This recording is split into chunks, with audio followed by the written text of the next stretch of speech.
Good afternoon, welcome to the Unearthed YouTube channel, and we are testing today on the Unearthed testbed the Minelab X-Terra Pro. It's only right that we give it a whiz across the testbed to see what it's like on the targets, and we may, just may, if we can get out there, have a little go on the Hoard site as well. So let's just have a quick scan at what we're going to be operating on for now.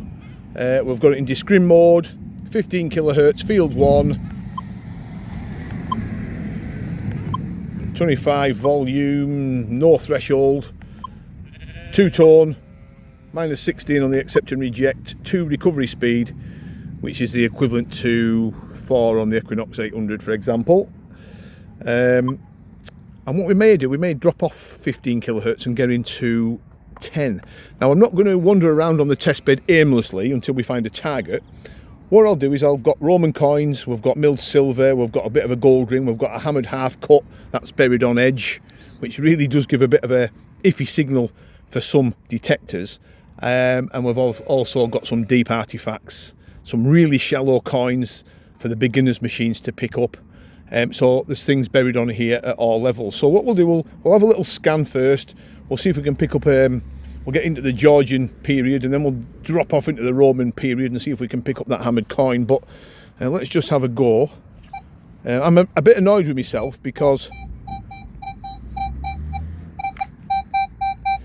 and there is, I'm a bit annoyed with myself because I did this film yesterday, and when I watched it back, it wasn't up to scratch. I swore twice, which is unlike me, so I do apologise for that. But yeah, I've had to start this video again. Here we have a Victoria silver sixpence.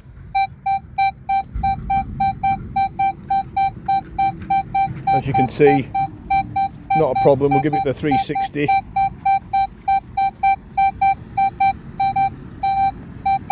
VDI numbers 50s, 58, 55.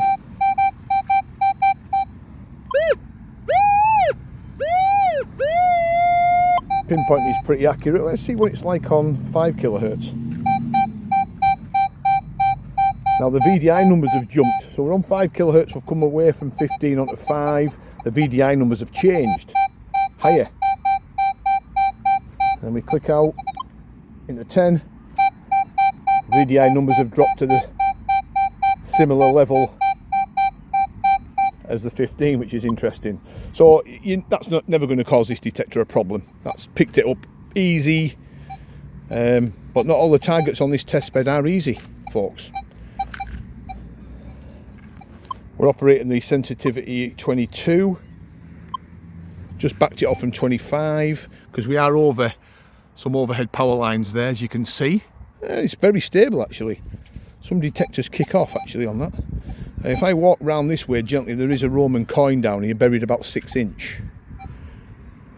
If we can locate it. There's a lot of iron mineralisation on this field, that natural iron. We've buried some coins and artefacts near iron.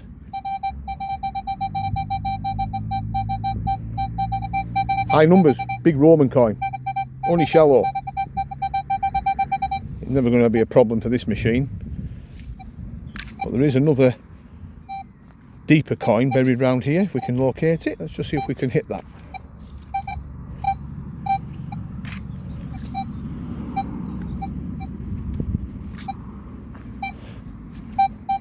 There she is. It's not a Japonidas or a Sesterce from the Roman period. It's the 4th century ones. I think they call them AE3s. Locked onto that. Not a problem. Not a problem for this machine. So these easy targets, it's bread and butter for this X-Terra. Now it does look like I'm sweeping quite fast, and what I'm doing, what I'm actually detecting is the targets. I'm looking for them targets that are buried on this test bed, so you know I'm not naturally detecting. I'll go a lot slower if I was. Georgian coin.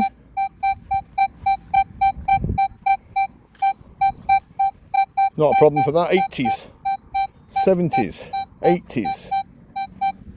Just so easy. So easy. Right, there is a cut half over here that's buried on edge. So let's go and see if we can locate that.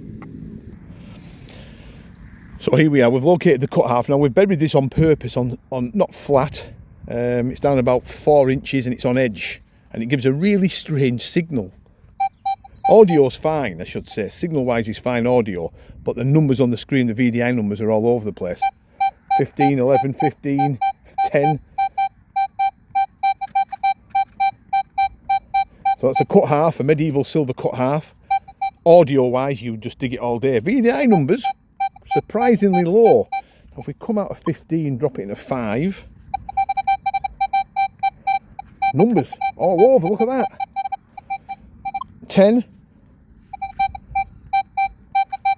Much better. We'll go back to that 5.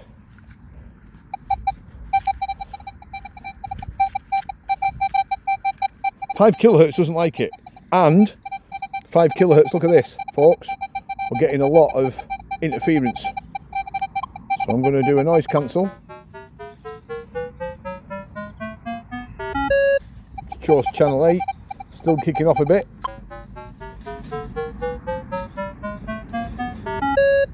Better.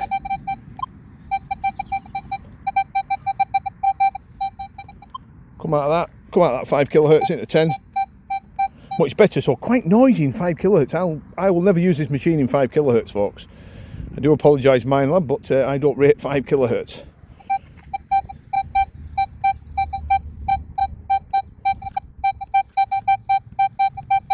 Numbers are all over the place, but really good audio. So I'll cut half, a difficult one. Not a problem for 15 and 10. Banging it out. Now there is a gold ring on here, split gold ring. We'll see if we can locate that. And there's a deep artefact around about 10 or 11 inches. We'll see if we can locate that and see what sort of response we get from the machine. Gold ring, folks, gold ring, we're on it. 46, look at that, bang on, very accurate. Now it's a gold ring that's split. I found it, buried it. It's not full, it's broken at the bottom, but we put it in as a whole object. Down only about 4 inch, 5 inch. Not a problem for this machine. Let's go and see if we can get that deep medieval buckle, because it is a lot just on this banking. You might not be able to see this on film, but I'm actually going up slope.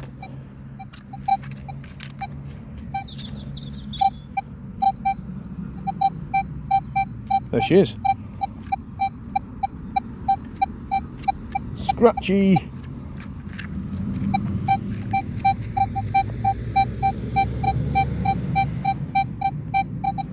Scratchy signal, you would dig it. Numbers are jumping around a little bit. We've got 3 or 4 really deep artefacts on here. All sort of in this same area. Here's another one.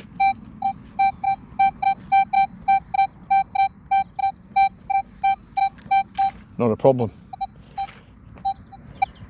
Not a problem. So as you can see, it's hitting the targets. Not a problem. I didn't like that 5 kilohertz though. Very noisy above the power lines too. But 10 kilohertz, 15 kilohertz, not a problem for this machine. Just banging things out. We'll go and see if we can locate the Hoard. Let's give that a go. Now those that follow this YouTube channel, and I've done for a number of years, if you can remember me and Dave Taylor, we buried a Hoard on this test bed about 3 or 4 years ago. It was a ceramic pot of bronze Roman coins, and we buried iron around higher up than the Hoard. The Hoard's around about 19, 20 inch. We measured it, we did a film of it. So if you go back on this YouTube channel 3 years previous, you'll see us actually putting the Hoard in. Now some detectors, folks, don't like this Hoard. If you remember, we tried the Equinox on it, that found it. The T2 was great on the Hoard. It was iffy on some of the angles, but it did pick it up audio wise. Numbers were jumping all over the place on the T2. G2 Plus couldn't pick it, but that's not a deep seeking machine, so that missed it. Things like the Eurotech missed it. Some of the other low-end machines also missed it, which is not surprising. We didn't bury that we didn't bury that Hoard down for machines to miss. We buried it so some of the more elaborate machines would hit it, of course. So it's a very, very difficult hoard and signal and target to get a response from, because the footprint isn't like a conventional coin. It's got a bit of a larger footprint, but the iron makes it difficult. Found it here. I've done me lining up from my fence posts and in the area where it is. We're getting an audio with the X-Terra, but it's broken. But if you came across that Hoard, you ignored the VDI numbers jumping up, down as low as 9, as high as 17, 18. Got to remember again, it's down 19, 20 inches and there's iron around it, so it's going to be a little bit iffy. If you come across that as an audio, at that angle, you would dig it. You would dig that and you would find your first Hoard, right? Now look at this. This is very interesting. As I'm moving around 360, the signal changes. So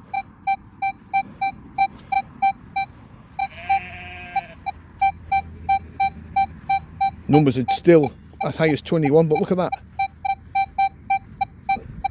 Audio scratchy. Breaking up now. But it's having it. Now if we come out of that, go into our metal, try it on 10 kilohertz. You can hear the iron, listen. But the audio's good. But the numbers are minus numbers coming in. So it's picking up the iron. 22 is the highest. Iron, iron. 40 now, 40s.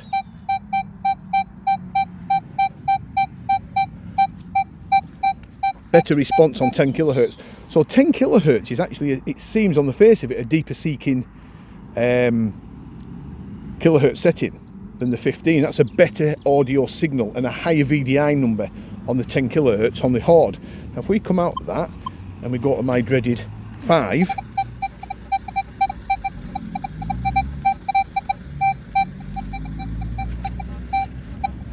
no, jumping around all over the place. Let this wagon go past. We've got a very busy commercial road, even out here in the countryside, folks. There's commercial stuff going on all over the place. You just cannot get rid of humans. Back to 10. Not a problem, is it? 15. 15 grabs it. But the iron, you can hear that iron. But I would dig that all day long. So do you know what? I'm really impressed with this X-Terra Pro. That's picked the Hoard up very well. As you can hear the iron in there, so there's no fakery going on. You've seen us putting the iron in on the film, and that iron's indicated by the detector's response.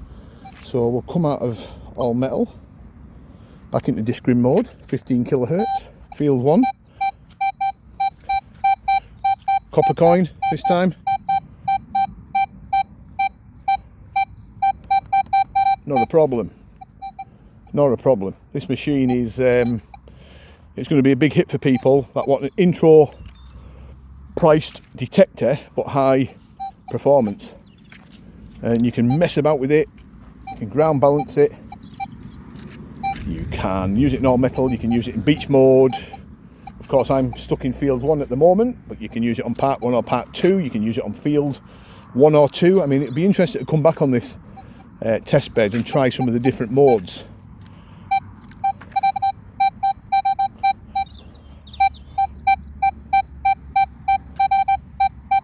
Silver coin doesn't mind that all day, does it? Look at that. Not a problem. Not a problem. There's that many different targets buried out here. It's just an array of different targets, which is good. I think you've probably got the gist of this machine now off the back of this test bed. Very, very good detector for the price. I'm going to try some different coils on this, and I'm going to try a beach session with it on the wet sand, because people are asking what's it like on the beach mode. Now the beach mode of course is stuck on 8 kilohertz. I'm going to try it on that. Probably next week I'll get a chance to go down the beach over this Easter break coming up. We'll give it a go on the dry shingle, we'll give it a go on the wet sand, we'll put it through its paces and just give it well, just give it what for. Let's see how it performs on the beach. People are claiming already that it's working on the wet sand, so we'll put it to test. Okay, any questions, put it in the comments. I hope that was helpful. I was quite pleased with that Hoard. In fact, I was very pleased with that Hoard. Like I said, there's a few detectors, a good few detectors, that don't even pick that Hoard up. So that's done really well at sort of between 19, 20 inch down. There's a lot of coins in there, by the way, folks, so it's a decent sized target. You know, you can imagine an orange or an apple. That'll give the sort of same round signature size wise. There's probably that Hoard wood, but there's iron in there to make it difficult. What's the point of burying something and then not putting iron in to work the machine? I was quite impressed with that. The cut half was jumping all over VDI, but I don't like, personally, I don't like, let me come out of it, and it's only me again personally, in field one I'm not really keen on that 5 kilohertz. It's quieting down a little bit now, but you can see the power lines are above me. Listen to that VDI. I would have to drop that off to 15 to stabilise it, and she's stable. Crank it up any higher, she starts jumping. So 15 sensitivity above the power lines seems to quieten it down. So that's 10. That's 10 off the top. So 5 kilohertz for me, folks, is not my preference, and I don't think a lot of people use it on 5 kilohertz. The real beauty of this machine is to get it in that 10-15. Okay, any questions, please ask. Bye for now.